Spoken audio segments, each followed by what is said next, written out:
И в начале года, я думаю, мероприятие можно приурочить к столетнему юбилею Республики Саха-Якутия.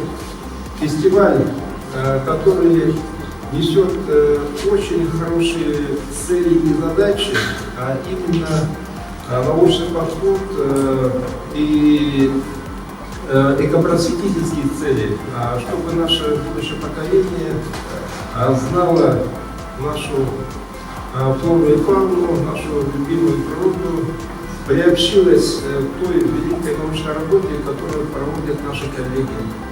Я хочу, кстати, пользуясь случаем, поблагодарить коллектив Ботанического сада, Институт биологии за то, что принимает самое активное участие в разработке и выпуске Красной книги Республики Саха-Якутия. Экология, в том числе практическая экология, должны находиться вместе. А только при этом симбиозе мы сохраним то, что имеем. Желаю успешной работы с открытием фестиваля.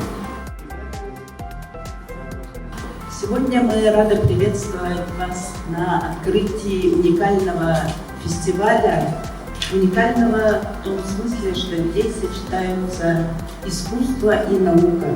Казалось бы, две эти вещи несовместимые. Но сегодня мы открываем старт нашего фестиваля, в котором будут мероприятия, направленные на научно-исследовательскую деятельность, совместно с творческой деятельностью.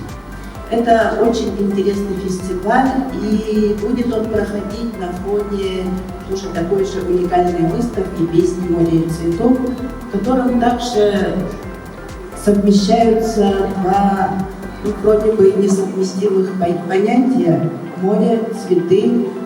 Но вместе это создает такой очень хороший фон, поэтический, можно даже сказать, который предвещает в наши холодные дни наступление весны.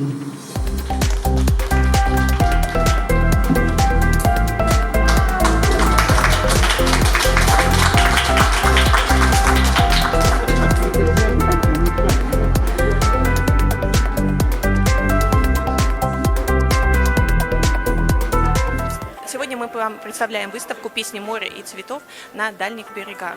Это картины ботанической живописи, это марина, то есть картины, изображающие море. Они выполнены в разных техниках. В основном это акварель, есть пастель, есть графика.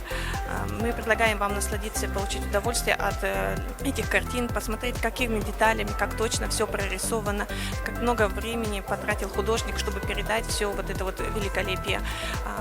С ботанической точки зрения все эти рисунки растений все выполнены на высоком уровне. Следует отметить, что это работы выполнены не профессиональными художниками, это любители, которые просто вот получают удовольствие от этого процесса.